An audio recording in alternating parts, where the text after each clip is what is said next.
Une recrue, Monsieur Yolin Guimont.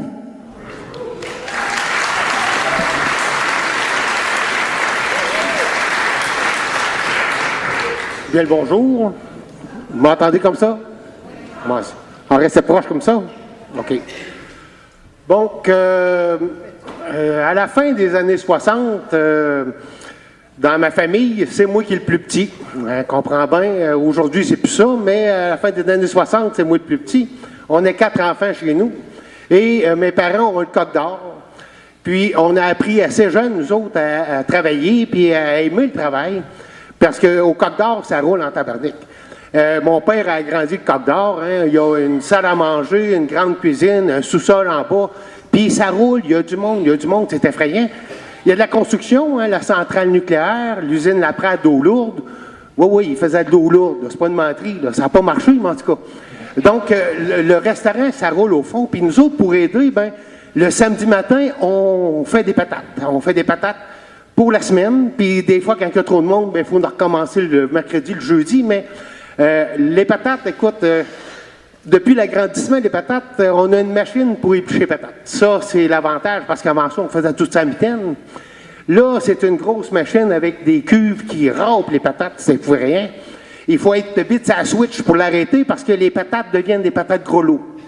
Et je sais pas si vous le savez, mais mon père Yvon, quand il voyait les petites patates gros lots dans les chaudières, dans ses yeux, il disait tout.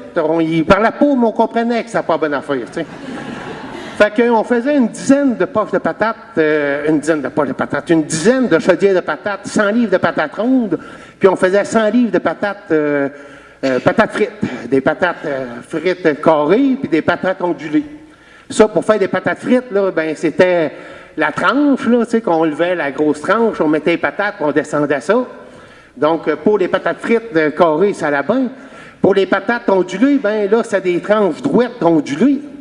On baissait la patate, on la reprenait, on la faisait à 90 degrés pour faire des belles patates ondulées. Ça allait bien, c'était bien le fun, mais moi, je n'étais pas pesant, je pesais 40 livres dans ce temps-là, puis baisser la tranche. Écoute, il y a des fois, il fallait que je me mette mon manteau et des roches dans les poches pour être capable de baisser la tranche. Mais mon frère avait réussi, par exemple, à dire, écoute, on va trouver une nouvelle façon, on va lancer les patates. Fait qu'il avait pris le couteau, il avait mis ça sur le bout d'une planche, à côté sur les poteaux de cave, puis on lançait les patates dans la tranche, puis ça tombait. On avait mis une porte de jute en arrière qui tombait dans la chaudière pleine d'eau. Fait qu'on lançait les patates, puis ça allait bien plus vite, puis on pouvait tout lancer les patates, on pouvait tout.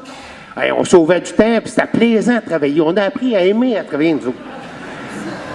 Je peux vous dire, par exemple, que les patates ondulées, là, il fallait relancer la deuxième patate à 90 degrés. C'était pas évident, ça, c'était pas évident. Mais on réussissait pareil. Hey, ça roulait le restaurant dans ce temps-là, justement pas. Écoute, il y avait du monde en haut, il y avait du monde en bas. Sur l'heure du midi, ça roulait, ça allait bien en haut. Les waitresses étaient proches de la cuisine, il allait bien, mais en bas, il fallait descendre la nourriture en bas. Fait que c'est nous autres, les enfants, avec des cabarets, on descendait, en premier, c'est la soupe, après ça, les plats, puis à la fin, c'est le dessert. Mais au restaurant, il y avait du monde en tabarouette, puis les toilettes étaient en bas. Fait que tout le monde passait dans l'escalier, puis nous autres, avec les cabarets, hein, on évitait le monde. Des fois, on y arrivait des bad luck. Fait que c'était là où mon frère avait eu une idée de génie. Ça a commencé par le fait qu'il s'est acheté des patins à roulettes.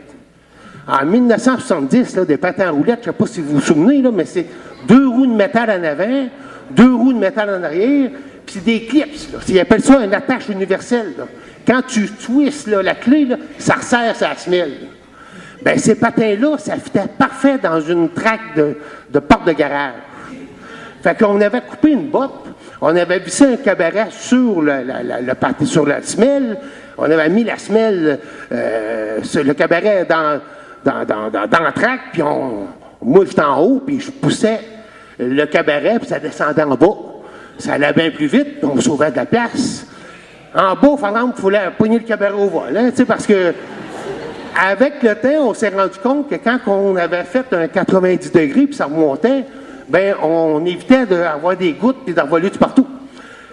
Puis on était tellement bon qu'avec le temps, on était capable de mettre 3 cabarets d'épais. Donc, ma soeur, Ma soeur France, ma soeur Joanne, puis mon frère Yves, eux autres étaient en bas. Alors, quand le cabaret arrivait en bas, France pognait le premier cabaret, ma soeur pognait le deuxième, puis avant que le cabaret retourne en haut, bien, mon frère prenait le troisième, puis écoute, ça roulait tellement bien. Il y a des midis, on faisait 2 tablés. En 1 heure, il y avait 150 personnes qui mangeaient 2 fois. Ça roulait bien en crime. Ça roulait bien jusqu'à temps que, un vendredi, mon frère est malade. Et là, c'est mon père qui vient chercher le cabaret en bas de l'escalier. On n'a pas pensé d'y dire comment faire. Fait que les premiers cabarets, c'était la soupe. Puis ce midi-là, c'est de la soupe poulet et nouilles. Fait que les 3 cabarets, un par-dessus l'autre, moi, je pars les cabarets, puis ça descend, puis ça va bien. Puis mon père pogne le premier cabaret sans rien bouger, il pogne de même. 6 plats de soupe par cabaret. 3 cabarets, il a reçu 18 plats de soupe d'en face.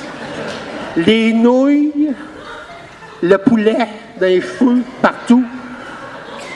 Il n'a pas dit un mot, mais ça valait toute une phrase, ça valait tout un paragraphe. Ça arrêtait là. Merci bien.